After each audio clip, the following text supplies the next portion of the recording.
A lot of England's improvements, not just at the Senior 2018 World Cup, but also in terms of the various youth competitions over the last few years, have been attributed to the development of players outside of the Premier League.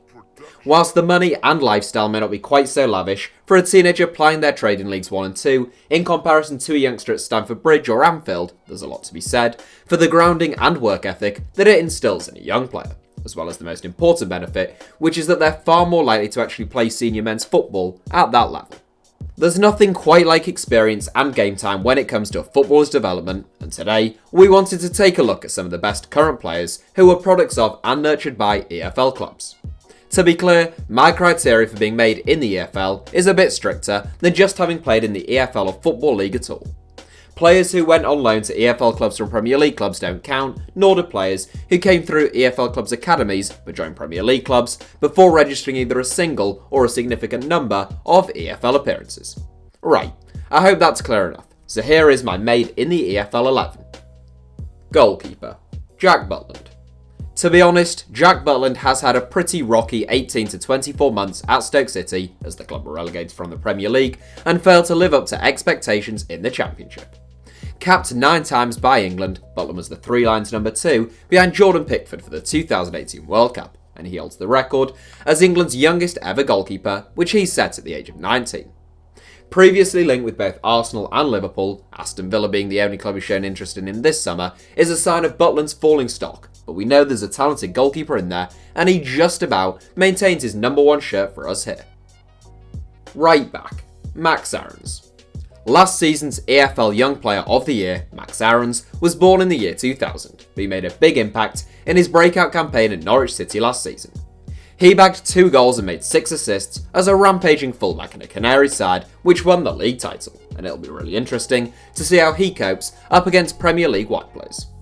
Aarons came through the youth ranks at Carrow Road whilst Norwich were a Championship club, hence his eligibility, and I should point out that Kieran Trippier's Man City-based footballing education rendered him ineligible.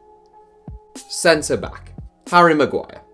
The world's most expensive defender, and that still takes some getting used to saying, Harry Maguire was well and truly a product of the EFL. Born in Sheffield, Maguire's footballing education came in League 1, and he had made more than 160 appearances for the Blades at the age of 21. That is a degree of first-team exposure virtually no young player is afforded in the Premier League, and even after Maguire made a move to the Premier League with Hull City, he still returned to the EFL with a loan move to Wigan Athletic. It was Marco Silva who really brought out the best in the man Jamie Vardy, nicknamed Slaphead, preceding a £17 million move to Leicester City, and the rest, as they say, is history. Centre-back, John Stones. England's 3 finest current centre-backs, I would suggest, were all products of the EFL, and starting in alongside Harry Maguire for us is John Stones. Unlike Maguire, John Stones' talent as a ball-playing centre-back was spotted early on during his time at Barnsley. He only had time to register 24 Championship appearances before Everton came calling, and Stones headed to Goodison Park in a £3 million deal. 3.5 years later, he joined Man City for a potential £50 million, and the 2-time Premier League title winner has won 38 caps for England at the age of 25. Left back, Ryan Sessegnon.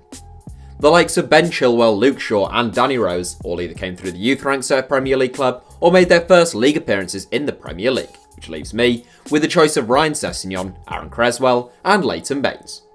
Arguments can be made in favour of all 3, but I'll look to the future and go with Sessegnon, who is a former EFL Young Player of the Year.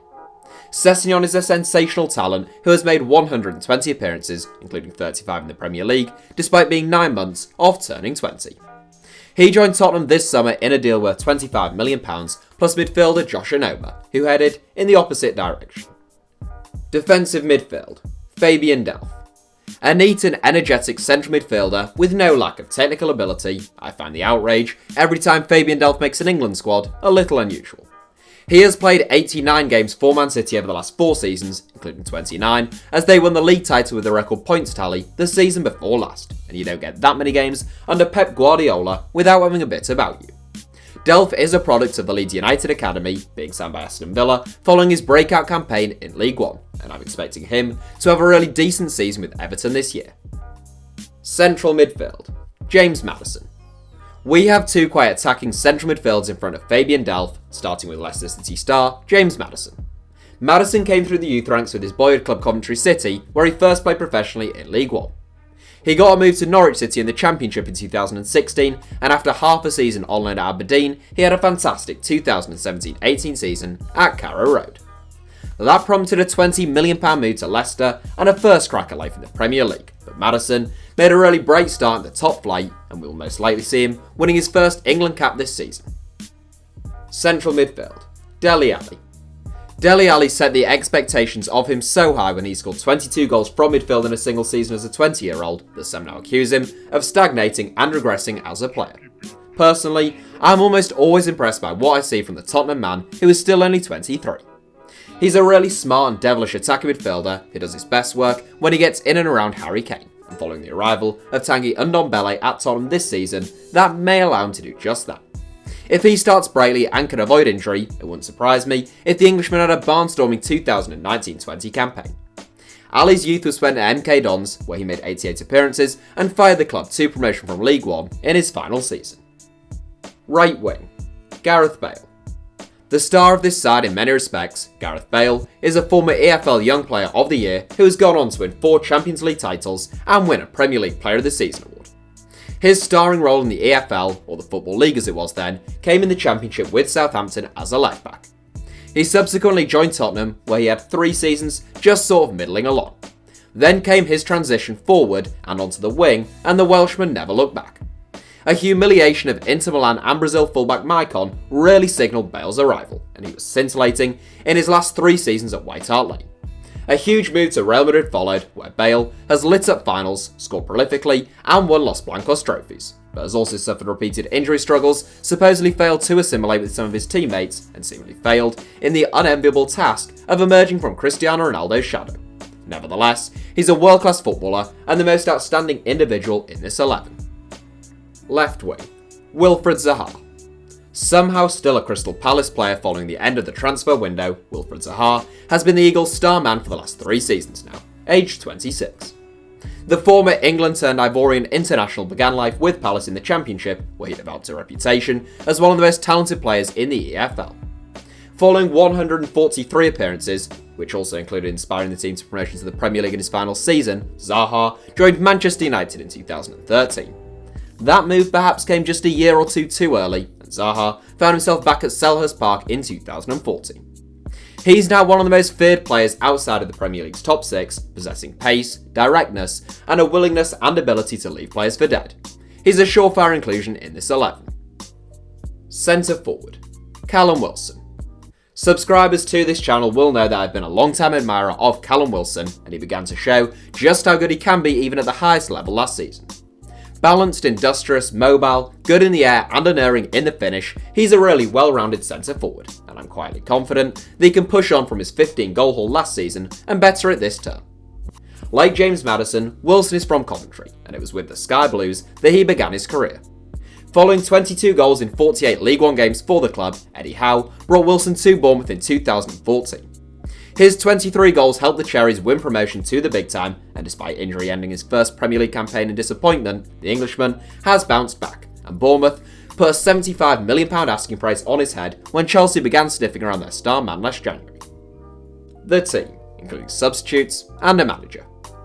On the bench for our maid in the EFL 11, we start with Burnley and England goalkeeper Nick Pope, who began his career with Bury and Charlton Athletic, fellow England international Joe Gomez, who also began his professional career at Charlton, and Liverpool fullback Nathaniel Klein, originally of Crystal Palace. In the midfield areas, we make it 3 consecutive Liverpool players, as Adam Lallana joins Gomez and Klein. Lallana is a player I like a lot, and he was instrumental in Southampton's rise from League One to the Premier League, but has had a pretty rotten time of things with regard to injuries over the last 2 or 3 years. Next up, I would add David Brooks, who had a really impressive debut campaign in the Premier League last season, having begun his career with Sheffield United.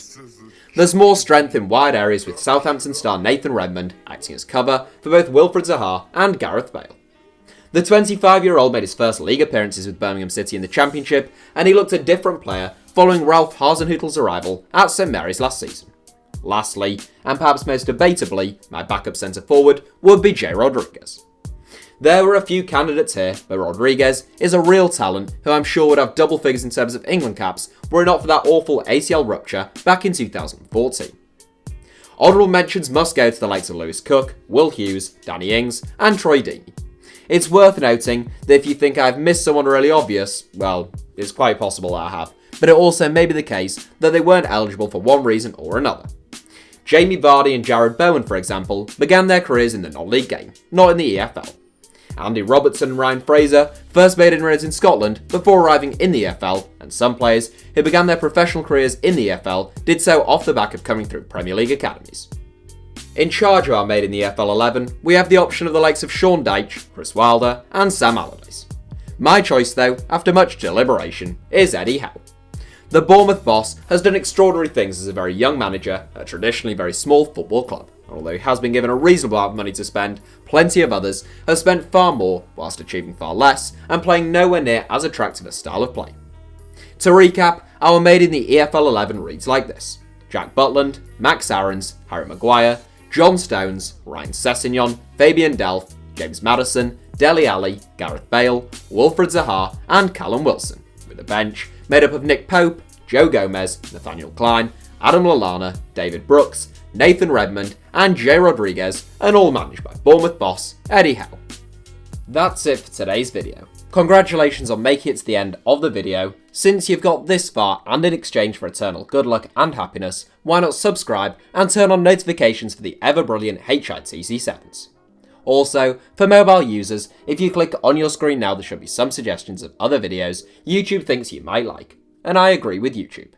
If you're watching on desktop, they should appear of their own accord. Thank you all for watching, give us a like if you enjoyed the video, and I hope you have a brilliant day.